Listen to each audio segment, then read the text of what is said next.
Whether you're an industry pro or just starting out, this podcast is for you. As the battlefield of work keeps shifting and the rules keep changing, real connection and unfiltered learning have never been more urgent. Welcome to a space where recruiters, leaders, deep thinkers, and career changers come together to share raw, unfiltered experiences. They say a rising tide lifts all ships, so let's rise together. This isn't just a podcast, it's your everyday survival guide. Welcome to Your Digital Bullpen.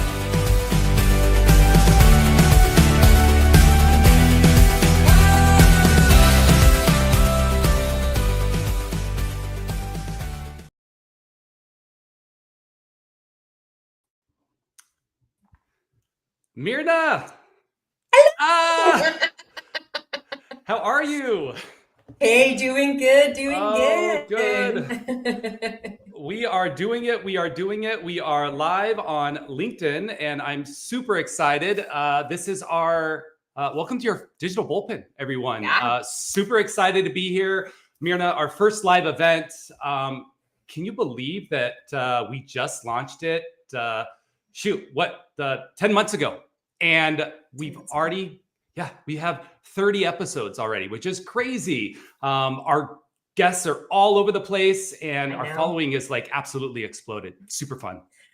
I know we've had guests like veteran pros who've driven millions in sales. We've had producers straight out of like year one. We've even had a best-selling author not that long ago, executive coaches, sales trainers, and now we're live and we're going to be talking about AI today. Yes, exactly. Today is all about AI and staffing and recruiting. It was a buzzword a little over a year ago. I mean, it's been around for a while, but I think in the industry, It's really hit over the last few years. And now it's kind of an urgent reality. We're going to go head first in how to make it work for your team. If you're out there watching, by the way, and have questions, drop them into the chat. We'll do our best to answer them in real time or at the end during our Q&A. So we will have time for that. But before we introduce our guests, Myrna, we have to do our shameless plug. Don't forget to follow us on LinkedIn, subscribe to YouTube. We're on Spotify. And if you like what you're here, what do we do, Myrna? You smash that like button. Smash it. Smash it. You've leaned into that word. I love it. So I know. Took 10 months. Yes, it took 10 months. Oh, my goodness. But guys, yes, definitely. We want to continue to spread the love in the community. This has been awesome. Yes. So Myrna, before we introduce our guests, like what's our deep dive today? Tell us a little bit about that. Well, we know AI is confusing. Everybody's talking about it. There's a lot of emotions around it, whether it's fear or even feeling like it's an opportunity for the organization. So we're going to be talking a lot about transformation and adaptation with AI within staffing. But honestly, you can probably use a lot of these tools and resources with whatever team you have. So we are excited to dive in, and I know you're going to introduce our speakers. All right. Yeah, let's do it. Let's introduce our experts. So first up, we have Justin Lechner. Justin is the AI builder. He is, love Justin, founder of Harmony. He really simplifies the complex, and I'm super excited to have him here. He's going to break down the difference between large language models like ChatGPT and then AI agents, which you'll hear a lot about. He'll explain what makes this generation of AI different. And it actually, like the AI that actually takes action, it doesn't just spit out information. So Justin, welcome to the stage. Hey, awesome to be here. So excited for today. Same. Thank you for joining us. Of course. Well, I want to introduce our next guest, Erin, a personal friend of mine and a wonderful ex-coworker. She's currently the VP of Transformation at LHH. She knows firsthand what it takes to implement AI at an enterprise scale. So we have that point of view today. So she's going to dive into how to align your teams, overcoming that resistance, and just keeping candidate experience front of mind so that when adaptation happens, the new tools and workflows work. So welcome, Erin. Hi, everyone. So excited to be here. Thanks for having me. Oh, thank you. So happy to be here. Yes, from good old Jacksonville, out there with work for 3 weeks. Yes. Yeah. Usually in Seattle today. Yes, That's the beauty of other technology. side. And our final powerhouse guest, Amy Akowski. We like to call her the readiness architect, change management, implementation strategist. Really, she's someone who's led the charge for companies big and small. Really excited for Amy because we hear about change management, but the change readiness aspect, Amy is going to really unpack why so many AI rollouts flop. She's going to walk us through the readiness questions that everybody needs to ask before pushing go, and how to lead a transformation that actually sticks. So really excited to have Amy here with us. Amy, welcome to the show. Hi. Hello, hello. So happy to have all of you here. Thank you. Our first live event. So far we haven't screwed it up, so we'll keep rocking and rolling. Yeah. Well, guys, I am going to kick it off to a question because the three of you all live very different lives, but we all swim the same circles. And so I think that I'd like to kick it off to hear from each of you on why is AI and kind of the adoption really top of mind in your daily lives. Start out with you, Justin. Yeah, well, so again, super excited to be here. First live event, it's amazing.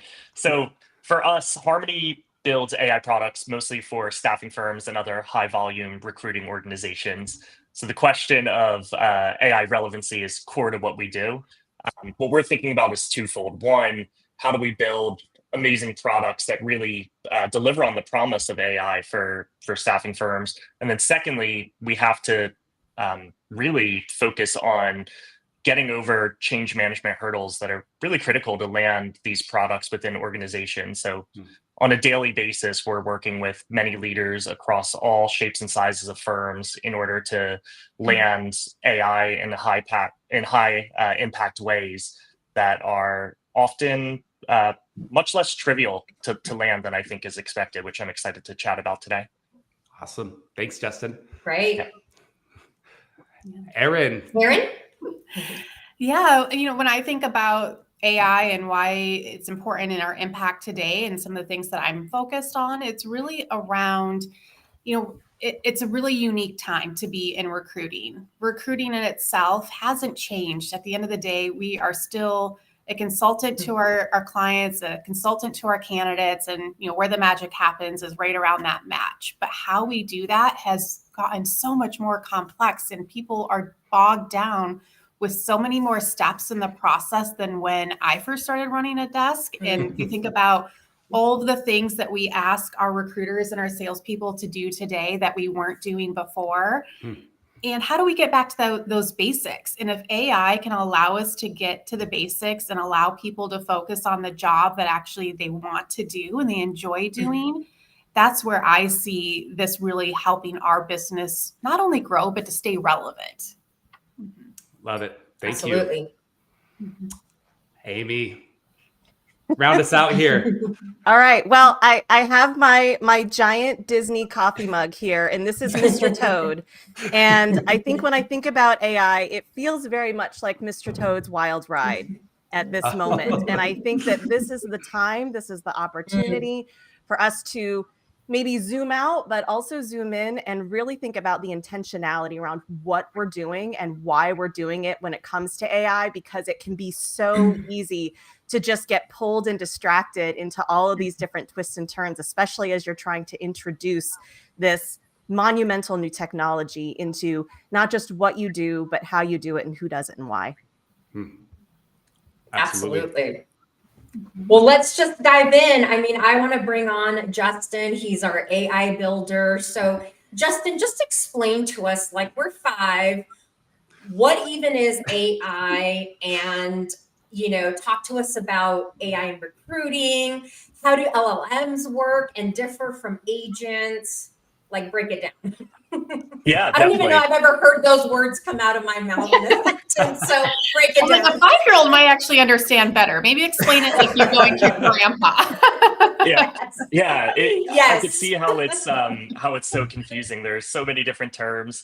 The truth is, AI has been around for a very long time, and the promise of AI has been around for many, many decades at this point. What's really changed over the last decade is the level of compute and data available is such that we're actually able to deliver upon that promise now. So I would say there's two important terms to focus on today.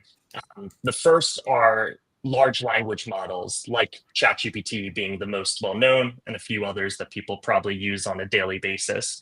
What's so exciting about large language models, which is the underlying technology breakthrough, is it's a AI technology in which there is a generative response to input. So you're able to take any sequence of text or questions that a human could send into this model and get a response out, which sounds really basic, but is actually super powerful because you now have this amazing thinking machine that could answer basically anything. And I think that's why it's taken kind of the world by storm over the past couple of years now, as people have really been creative with what these models can do. Now, what's interesting is when these models first came out, of course, very quickly we recognized the potential of just getting answers and having something that's better than Google at giving you answers than just giving you links, right? Now we actually get an answer rather than having to click into links. But what the models couldn't do at first is actually take action. So when I think about AI agents, the fundamental idea here is going from a model that is capable of answering questions and providing information to a model that is capable of taking action. A term within the technology world is react, which means reasoning and action. And that's core to agents. It means one, stepping back and being able to reason. So when dealing with a task, first asking, how should I approach this task, and formulating a plan, and then executing and actually acting upon that. So very basic two-step process that humans do all the time, which now we gave models the ability to do. And that sudden change allows us to have models that not only answer questions, but are capable of completing tasks. So again, if there's one thing to take away, I would say when thinking about agents, it's really AI models now applied with and equipped with tools to be able to complete tasks and take action. I love it. So, I mean, again, thank you, Justin. That really kind of like simplifies it. And I think large language models, you hear AI agents all the time, right? And how people are engaging them. And so there's a lot of hype and a lot of fear around these things, right? Like companies, fear is like, we all go to fear. It's our number one thing. So how do we separate, Amy, asking you a little bit, like, how do we separate the noise from the real opportunity here? Because again, so much noise. How do we separate that? I think Justin touched on something really key with that is like, what is the intentionality around what you're trying to do, what you're trying to solve? I think the big thing is that it can be so easy to get dazzled by the next shiny thing that AI can do. But it's really, truly at its fundamental core as an organization, thinking about what it is that you do and where you can actually insert this new technology to help support it. Yes, it can do a lot of things, but we also have to remember that it is not, how do I want to say this? It doesn't feel, it doesn't think. It's just simply taking data and putting that data, whether it's numbers or words, it's taking that data and compiling it in a way that it thinks it's most logical. So I think the biggest thing to think about when we talk about AI is that, you know, we always hear these stories about, oh, like recently, oh, the AI tried to, you know, like blackmail someone.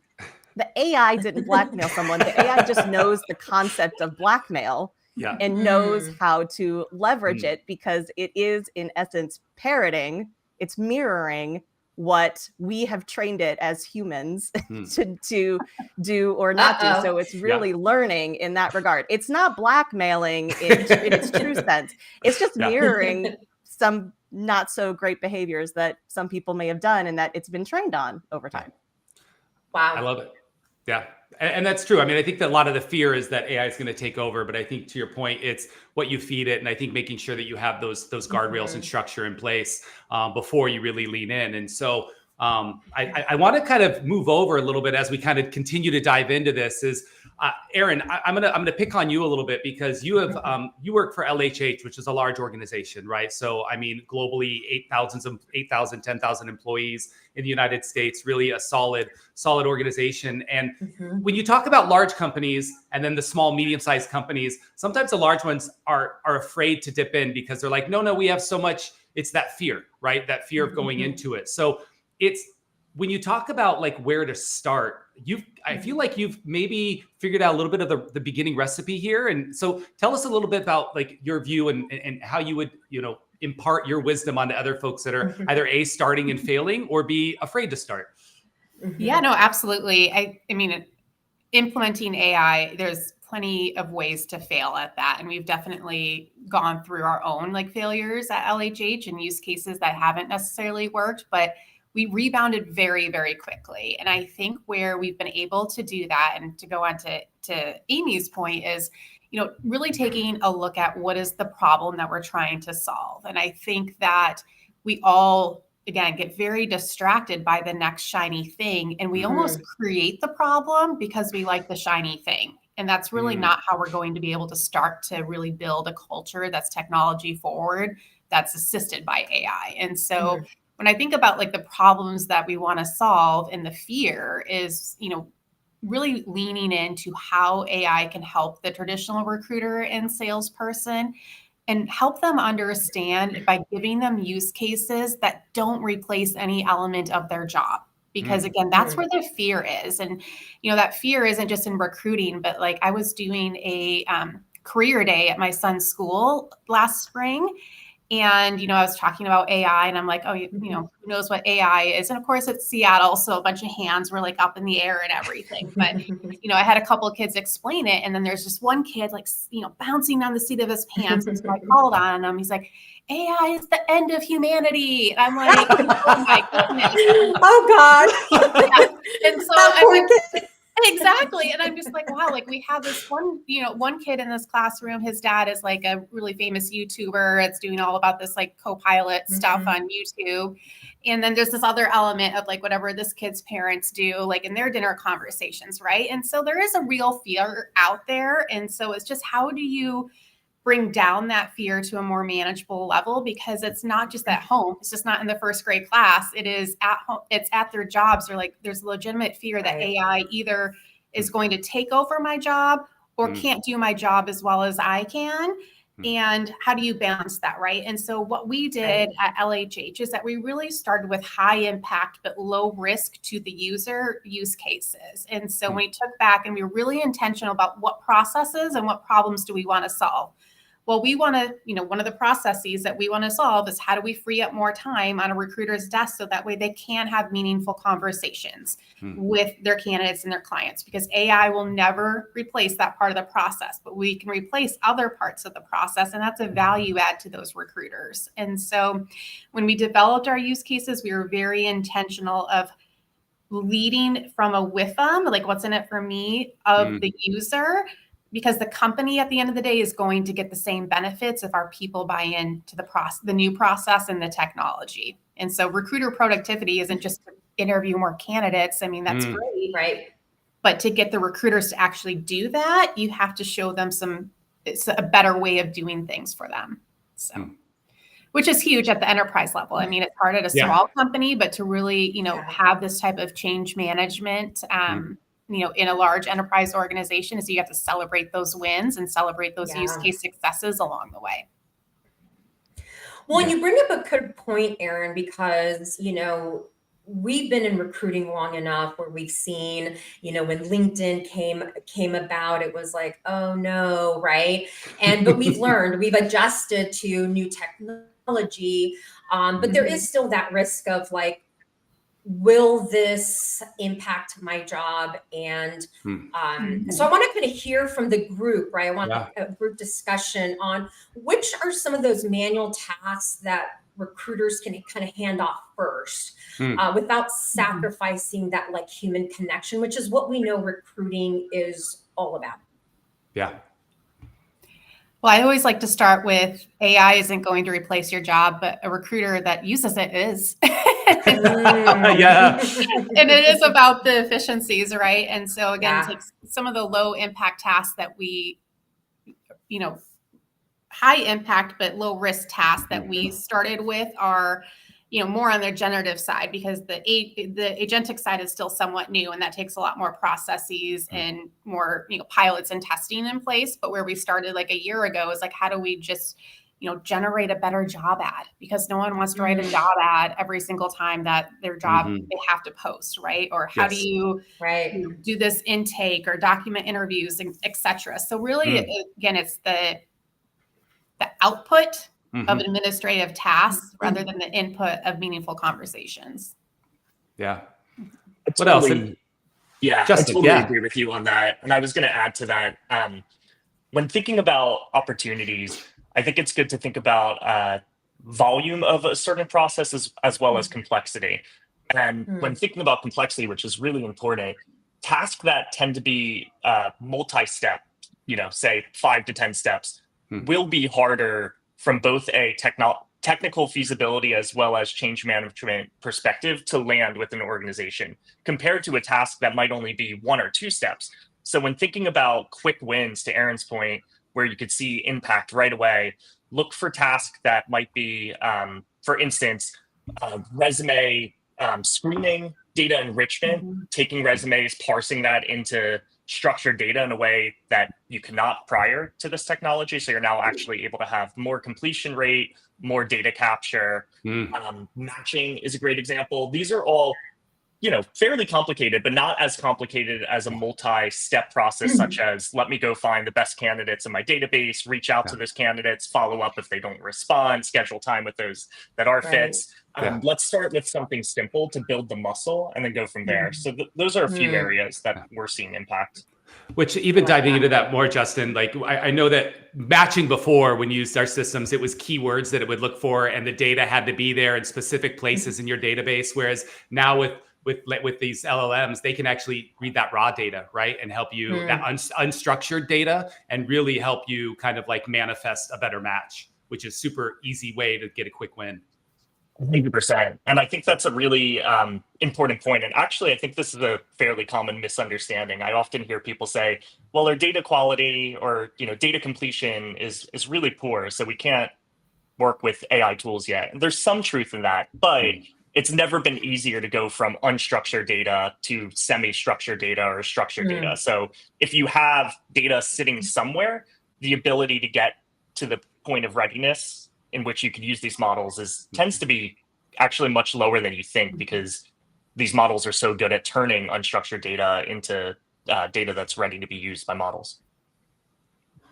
Absolutely. And Justin, just staying on this topic, because we are seeing that there are a lot of tasks like pre-screening the interviews, the texting of candidates. But from like your perspective, how is AI actually showing up in the wild and impacting recruiter workflows right now? Yeah, definitely. I think some of the key themes we're already hitting on are spot on. It's thematically, it's really about augmentation, not automating or replacing recruiters. And we look for, in recruiting, for instance, for specific parts of a recruiter's workflow that AI could essentially be a delegated assistant that could go complete a task. So again, a few to mention are resume parsing. Sounds silly, but actually is really impactful and much better this generation than it has been before. That helps you build a really good corpus of data. Pre-screening is more than just creating a score. I think part of what makes this technology so good at pre-screening is we're moving from sort of a black box score 0 to 100 to more of a transparent box in which you could see very specifically why or why not do we believe this candidate is a match for a job. And you have a receipt back and reasoning to explain the rationale, which a human then could review and audit, which tends to be extremely important. Right. And then I would say lastly, for I would say nudging and sort of reactivation follow-ups, AI is really good at kind of a set and forget, let the AI model go follow up with folks, make sure that we're engaging with every candidate as well. Paul always talks about how bad the ghosting problem has gotten, which is true. So letting AI engage at the right time, which we'll talk about more, is another area that the models are really performant today. Awesome. Well, and everything that you're saying, I mean, it's scary, right? Because you're talking about different steps for every activity, right? And like a recruiter doesn't like necessarily care about that, but there are steps that need to happen for that, you know, for AI to actually help our workflow. So change management, let's kind of dive into that, because this is where we've talked a ton as a group that this is where it kind of goes wrong, right? So I'm going to kind of pull on Amy here because she's our strategist expert working with companies to help them with the change management, but you have like a different perspective of that. So please share with us. All right, here we go. It's about to get spicy. So. Let's go. Let's get spicy. Amy's spicy today, so she warned us. I think Mercury's in retrograde. I don't know what's happening, but so yes, when it comes to change management, that's a term that we've been talking about for 30 plus years. And from my lens, traditionally, that's the thing that is focused on risk mitigation, CYA, if you will, to a certain extent, and communication. So making sure people know how to do what they need to now do and reduce the risk of someone getting that wrong, right? That's often. So usually change management is, say, like training that happens maybe a couple weeks before you go live, and a couple of communications, maybe a town hall, a couple email blasts, maybe a newsletter, and so on. And we think that we're good. We checked the box. We did, as I like to refer to it, as checkbox change. It was a line item on the plan and we did it. But truly change, if we think about ourselves in our lives, if we have children or we were once children, when it comes to change is not merely knowledge and understanding and desire and awareness.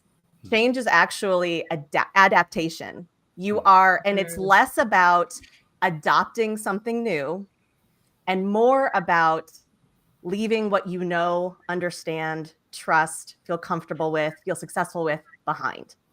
And so when we think about this idea of change readiness versus change management, management is still valid. I am not discounting change management. You still absolutely need those pieces. But there's this whole other behavioral component that needs to happen that we often overlook. We think if people are given the training, and maybe we did a survey where everybody said, yes, I want more technology. I want to use AI in my job. And we think, great, people want it. This should be easy peasy.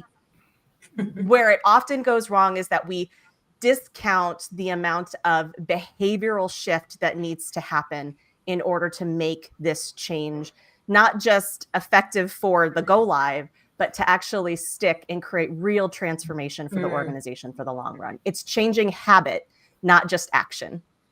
Yeah, I love it. And that's when I met Amy and she said change readiness, I'm like, we've all heard change management. It's something we always talk about, but it's nice to hear that getting ahead of the problem, right, as we talk about. And so I want to dive into this more. I saw Erin smiling a little bit. You've been through this a lot. Justin, you've helped companies go through it.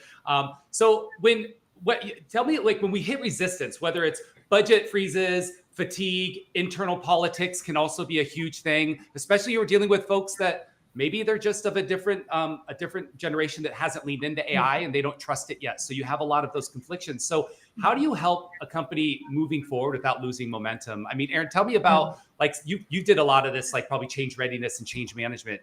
Do you have any thoughts on that?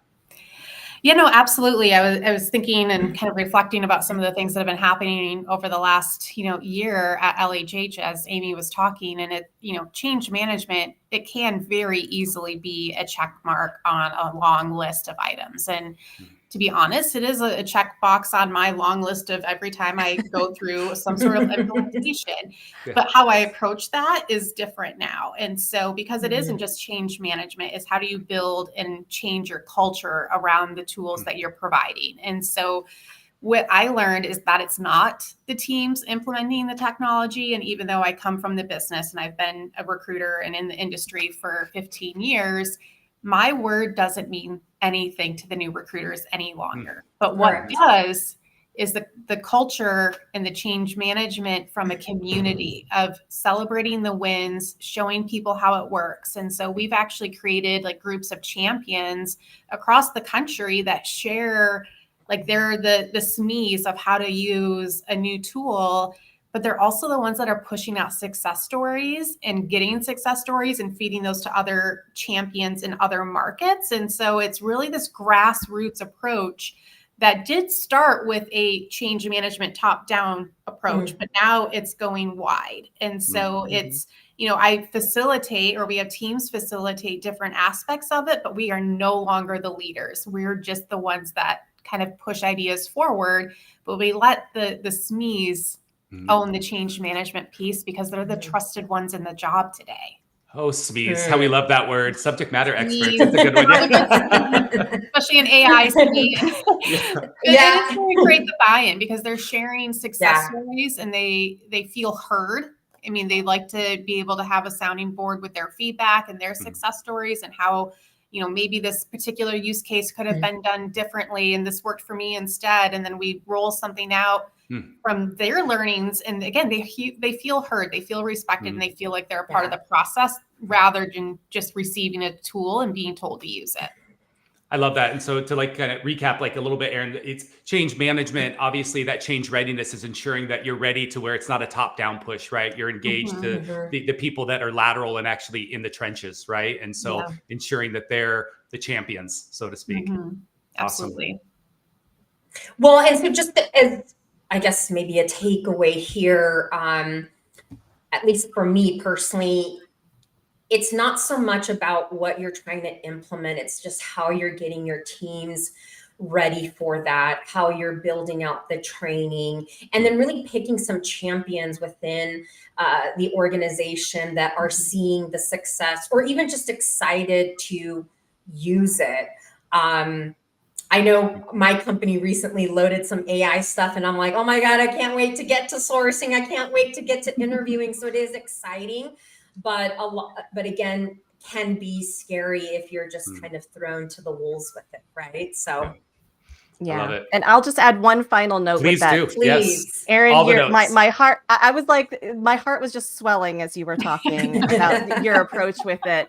And I would say everything that you're doing, you have built your change network. You've created a center of excellence, essentially, that is starting from the middle out or even the bottom up. And I think that that's so important. I will say one final thought with this readiness component is it happens and it starts way sooner than you would otherwise think change management or change of any kind is introduced. In fact, it's something that I like to talk as phase 0. It's the work that you're doing. It's the training of the individuals to start to develop a different mindset, a growth mindset, a curiosity. So that way they are leaning in to when this project kicks off, they're leaning in as opposed to stepping back or staying in the dark. It really is co-created change much, much earlier than what you would otherwise think, because you want those champions to not just have the capabilities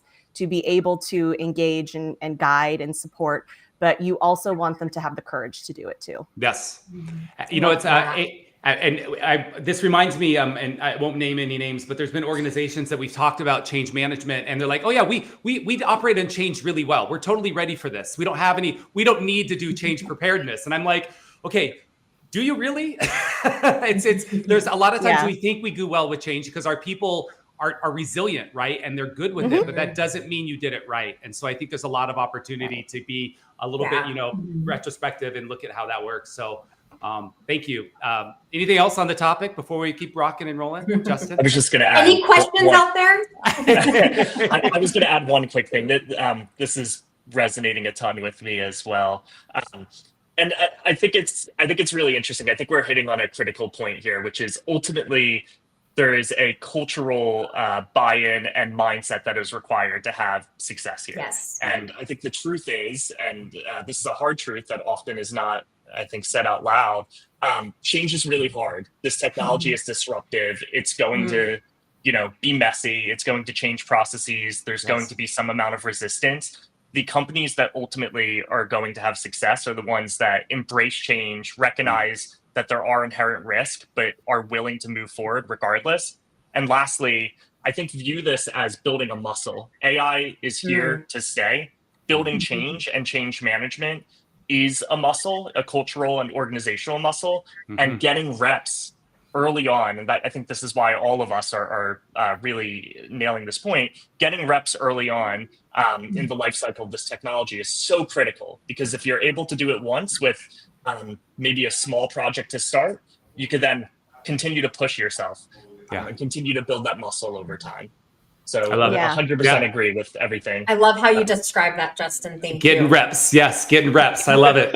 Gym every morning. Well, I'm going to move on to something else, because I think that as we continue to dive into this, there is this, whether it's the recruiter that says, no, I'm better at dealing with candidates. I've had recruiters say, no, I don't want AI talking to my candidates, or the company's saying it's going to damage my brand, or it's not, it's going to blackmail somebody, as Amy said, right? Like, it's not, there's a lot of fear around this. And so as we move into the candidate experience, I think that there's a lot of misconceptions about really what the candidate likes with AI. And Justin, I'm going to lean on you, because I think you have a lot of data points on really where AI is super effective and the candidates want it.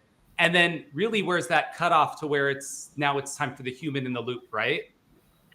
Yep, absolutely. I think the key here is really simple as well, which is, we talk about candidate experience all the time, and with AI, it's no different. There's good candidate experiences and bad candidate experiences. And I think we all could kind of understand if we were to audit an experience, if it was good or bad.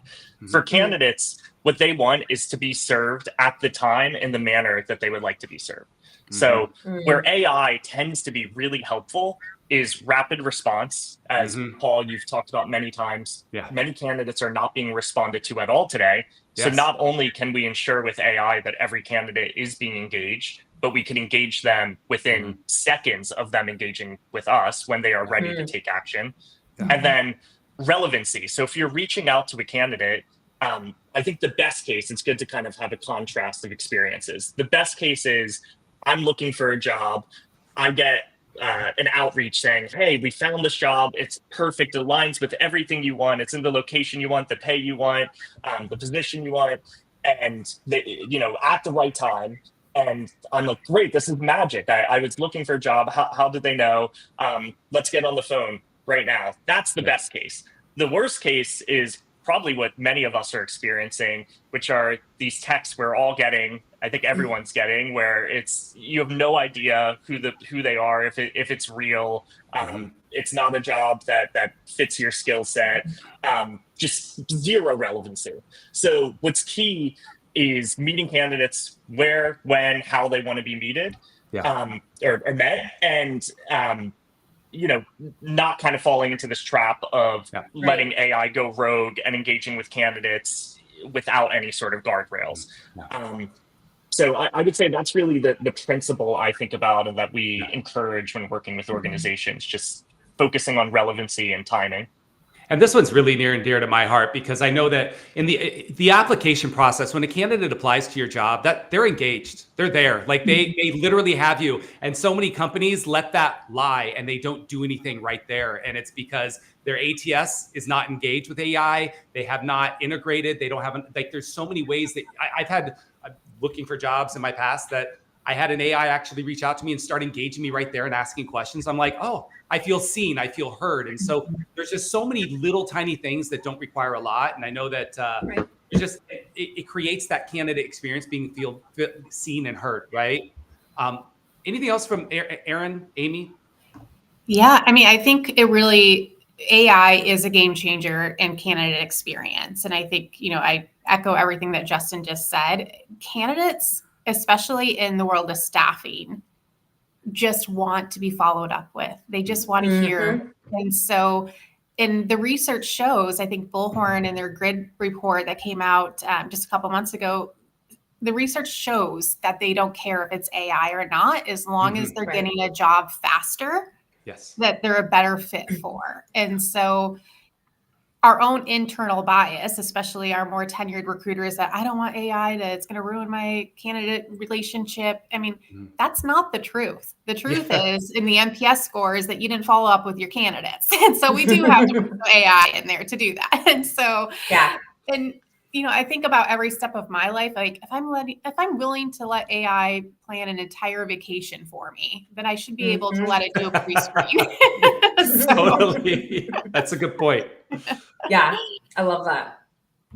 I'll add to what Erin and Justin both said, in that I think, Justin, to your point, what's really important from an organization is first and foremost understanding who you are and what you do and how you serve your candidates. For example, if you pride yourself on being a very high touch organization, you really need to think about how you're introducing AI into your candidate experience, your candidate engagement, and where it makes the most sense, right? Because there is a difference between efficiency and effectiveness. And I think it's really important when we think about the candidate experience. Justin, you touched on it. Meet them where they are. And instead of saying every single person now has to shift from going from this type of engagement to another, maybe consider having a little choose your own adventure type option.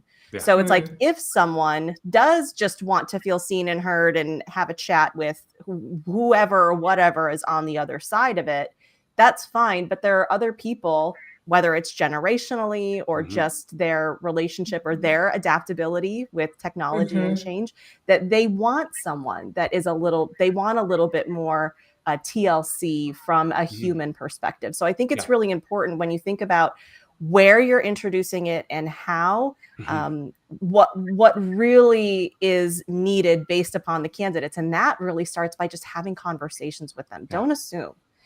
As part of your readiness, you're evaluating your organization's willingness and ability to adopt something new. But there's also equally important to have conversations and interviews and voice of the customer and the client to make sure that whatever you're designing is not creating a less desirable experience for the people that you serve.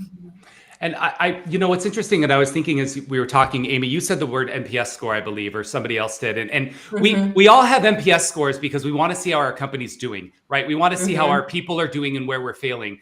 But then when it comes to putting AI in the front, we're so hypercritical. If AI fails on one candidate, we're like, it's never going to work, right? But in reality, your people are failing 10 times as often than AI is. And it's like, why do we hold AI to this higher standard? Right. And sometimes when it's like, there is that curve that actually goes into it. So I think there's something to be said about how critical we are right off the bat. If a couple people get upset, how many people were upset before that with your own people? There's that interesting dynamic there. Yeah, you touch on, I'll add one final thought there, Paul, because you did touch on something. I think whether it's AI or any technology adoption, I've been in this biz, I've been doing this implementation and technology stuff for 20 years almost. And often we're very quick to blame the technology for a failure, but it's because we're aiming for certainty in whatever it is we're doing. And Justin, you noted it earlier, like the small things. I think if we view any technology, whether it's a whole new ATS, whether it's introducing a new filter in your email or bringing AI into the mix, if you view it more as experimentation, this is a lab, right? We are developing, we're testing, we're learning, we're trying, we're failing, and we're trying again. We're viewing it in a much more adaptable way as opposed to aiming for certainty right out the gate. Number one, that allows for a lot more opportunity for how that technology can be used, but it also can significantly reduce the amount of fear and resistance and hesitation to lean into these changes, because it's not a you must, it's a let's try. I think that's a really important distinction. It feels safer to play as opposed to get it right the first time. I love it. It does put a lot of that emphasis on that tool that we're trying to, implement. So it is bringing in a lot of that fear, whether it's fear because it's going to accidentally do, as Paul said, blackmail a candidate for you, or it comes down to the budgeting, right? Like, do we really need this? Is it really going to save time? And I think anybody that's even dabbled in it knows it can. But there are some, I guess, what's the word I'm looking for? Just still feelings around that, right? So Erin, I'm going to kind of call on you here because you've seen the governance, like the behind the AI, the understanding of bias laws, privacy regulations, maybe misaligned teams, which creates that hesitation. But where do you see companies getting stuck the most, and what's usually hiding underneath that like hesitation from your perspective? Yeah, no, that's a great question, and something that I have to think about every single day is, this is a brand new topic like AI and how companies use it. And I think that the laws are actually not even close to catching up to how fast the technology is. And so where a lot of companies that are thinking is, well, what if I invest in this and then 3 months down the road, something better comes along, right? And so there's that fear of always being behind. And so like even spending money just to have something better come along that they can't invest in at that time. So there's this hesitation of, how do I make the right choice? So I know I'm making the right choice. And then you have the other hesitation around, how do I know that this tool is going to be compliant? And so and we've all seen the cases, especially recently with Workday making the rounds in the news. And there's, that's probably going to change the way that a lot of us are going to be working. It's already changing the way that we're working and, thinking and considering things. But when that's settled is really going to have an impact. And so, holding yourself to the highest standard from a compliance perspective is really hard to do when the bar is always rising. And so what is that compliance metric, right? And so I think there's just that fear of, how do I like open up this can of worms and maintain it and always stay on top of it because it is such a risky thing, right? And so when I think about fear and just the pause, it's just like we can't even wrap our heads around, like, again, how quickly the technology is changing and the tools are changing. And we can't keep up from a company perspective, not just my company that I work for, but any company. Like, you have to have somebody just doing that all day. You need AI to help you with that. Yes. And I think that's, and what's interesting is when you lead into it, you talk about compliance, we talk about, hesitations, but then Amy and Justin, I'm going to kind of look at you here, but there's this thought that companies should aim for zero disruption during change, right? We're like, all right, how can we make sure this doesn't disrupt our people, our workflow? But it kind of feels unrealistic. So in your view, how does chasing that kind of smooth, maybe slow things down? And what should leaders focus on instead if they want to really drive that momentum? Well, I grew up in Florida, so I'm going to throw a bless your heart out there. Like,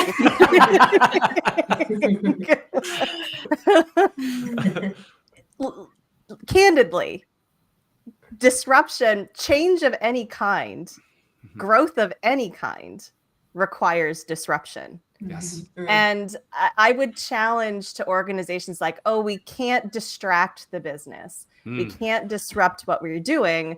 That's when I get a little spicy Amiac and I'm like, well, then you're not ready to change. Come back. Let's come back when you're willing to take that on. But I think it goes back to a little bit of what I said earlier, that if you shift your mindset, transformation doesn't have to be big bang. In fact, most transformation, most revolutions, right? Things that have completely reimagined or reshaped what we do, who we are, how we perform, like how we navigate. Those things have taken time. They weren't just like a flash bang and then everything is different. I mean, you even think about from prior technologies. I was reading an article recently where he talked about how there's GPTs, quote unquote, not like ChatGPT, but GPTs have been around for a really long time, meaning general purpose technology. You've had things like the printing press, you've had electricity, you had the internet, and now you have AI. You have these things, but even with electricity, it took about 40 years from when electricity was first introduced to when factories were able to actually like fully adopt it and implement it in a way that wasn't just like little pockets here and there. So I think when we approach any type of change, we don't have to, do these big bangs. We can create these small experiments over time, but it really fundamentally comes down to if you're hesitant for disruption, you first need to take a really good look at where you're already being disruptive in your business. And I don't mean that in like a positive, like we're changing things for the better, but where you're actually not working as well as you could be, where you're already creating disruption to your ability to effectively execute what it is you do within your business. So I think that that's the big piece of it. And I would even say take it one step further, where before you even introduce any new technology, you need to get really clear on who you are, what you do, why you do it, and how you're doing it. Because the moment you introduce any new technology into it, it is going to disrupt. And often it can disrupt in the way that you don't want it to, because of these other things that are happening under the hood that you're maybe not fully aware of. And so it becomes a disruption because now it is negatively impacting how people are going to do their job. I love it. And so I can't believe we're already at 50 minutes and I know we have 10 minutes left. So I want to keep moving through and we might have you guys back because this is going to be great. And we have a lot of people in the chat that are agreeing with you, but I want to move a little bit on to, we've now adopted it, right? We've decided what we're doing. We're implementing, there's disruption, but we're leaning into it. Erin's probably in her mind going like, oh my God, PTSD. Now we're looking about like metrics, right? So how do we know it's working, right? I think as an organization, it's one thing to say, or people are happy, but there's something to be said about making sure that we can measure success. And so, Erin, I want to talk a little bit about like, what was your measure of success when you implemented this product or different products in different areas? It's so easy in staffing just to have a fallback metric of did we make more placements and did we, increase our yearly billings, et cetera. And yes, that is a part of it. But did we, a metric that I view as important is did we make an impact on that recruiter in their own experience of working for our company? And so I think it's really, when I think about AI specifically, is our competitive advantage against other recruitment firms that aren't as progressive as us yet in that space. And so, are we recruiting top talent? Are we retaining that top talent? And what do they say about our tech stack is really the metric that I'm interested in. And if all of those move in the right direction, then we're automatically going to increase our billings and we're automatically going to increase our revenue. And so for me, it's going downstream because the billings will follow. And so, if I can think about, using you were talking about having like a screening bot, Justin, and data freshness and all of this, like that's all, if we implement these ideas first, it's not just about increasing billings and doing more interviews. It's like, what candidates are we using? Where is AI surfacing the candidates? And how are we, what does that journey look like? And it's so much more. It's about the touch points and about the experience that we're creating both externally and internally. Are we easy to work with and are we easy to work for? So, Oh, those are great. I love it. No, I love that. And, if a company is able to get to this point, right, where they're seeing some of the successes, as these teams are doing this, what's the real difference between adoption and transformation, and why are both important to like succeed? Who wants to attack this one? Anyone. Adoption versus transformation. I'll take it. And then Erin and Justin, I would have you probably say things much smarter than me on it.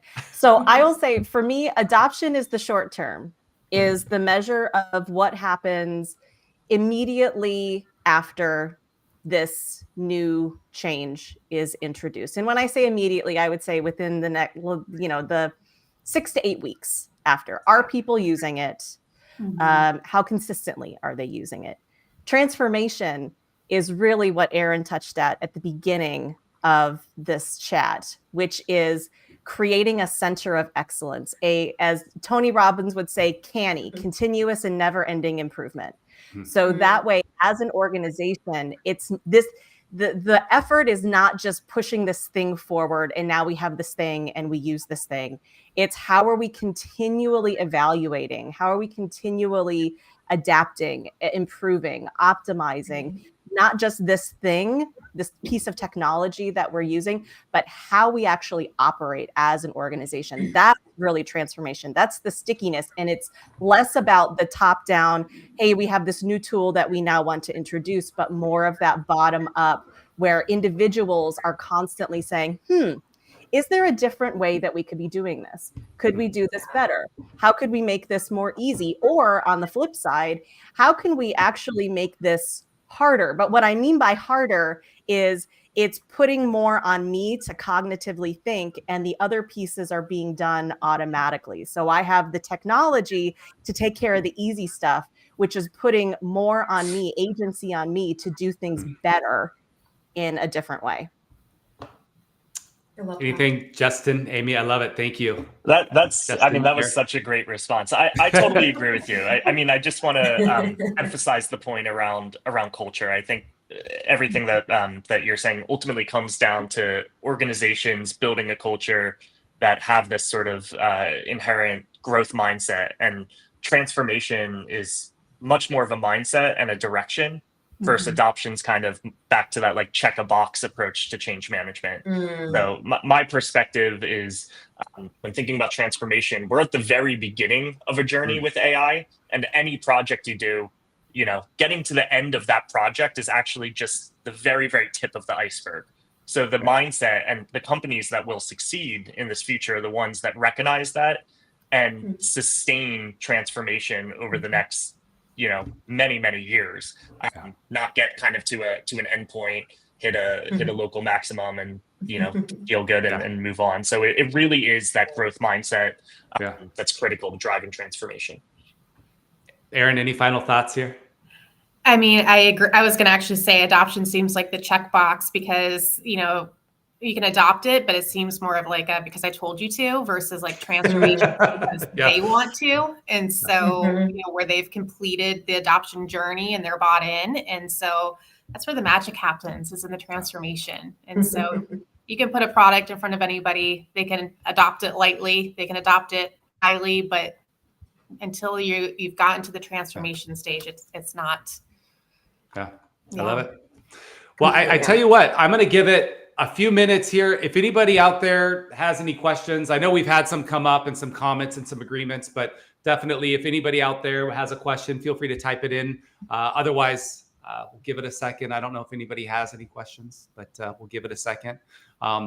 Guys, I have to tell you, I'm super appreciative of you three coming on and, you know, spending your time with us. I know that there is so much to be said, from implementation to the product you choose to change management and change readiness. I think that, you know, there's a lot. And so if I was going to ask each of you, maybe like, what is one thing that you would want to impart based off of your expertise? So maybe something to tell folks as they're leading into AI or questions to ask.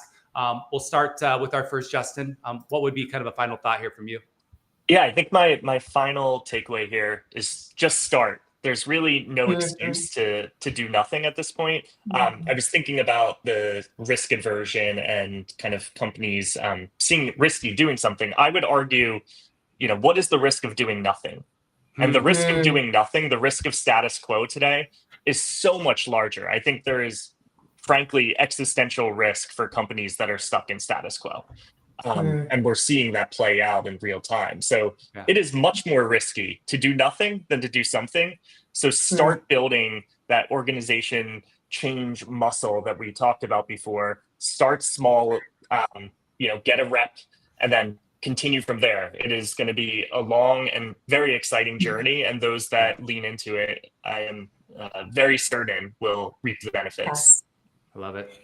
And if you're out there listening, like, you're not starting from zero. You now know Justin, you now know Amy, you now know Erin. Reach out to them. I'm sure they'd be happy to answer any questions, point you in the right direction. I mean, we Hold your really hand, whatever it selective. takes. Yes, Yeah. absolutely. Hold your So hand thank you. and give you a tissue when the tears come. Like tap you on the back. We're all going to be okay. It's not Yeah. the end of Yeah. humanity. Amy, Erin, Exactly. any final thoughts from you two?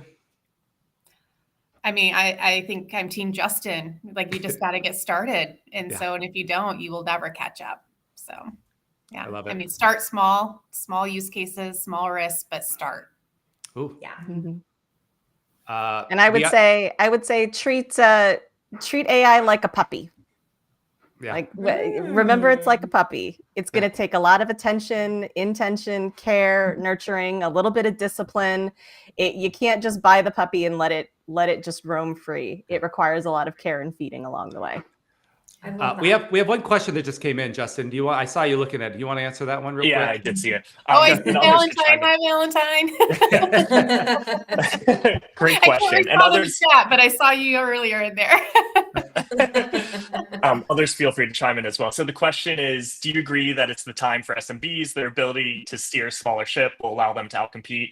I 100% agree. I think whenever you're in a period where the ground is really shaking, given the technical landscape, there is going to be really a massive opportunity for companies to leapfrog, for both tech companies like the one I represent, as well as smaller staffing firms, for example. I think have an amazing advantage right now to be able to move quick, adopt technology, not start with some kind of cultural debt or process debt that's within an organization, and be able to build a company with the tools that we have at our disposal in 2025. I am very confident that we will see those winners emerge over the next year and further out. Well, guys, I love it. We're at time. We probably will get back together. I've gotten questions on the side, people texting. So guys, thank you so much. Our first live LinkedIn event. Super thankful for you all being here today. And again, guys, reach out to Amy, Justin, Erin. They've been in the business. They know the business. And thank you so much for being our experts today, guys. Yeah. And thank you to our community. Thanks for joining. Thanks for liking. Thanks for listening. Share it if you can. Appreciate you all. Thanks, guys. Take care. Bye. Bye. Bye.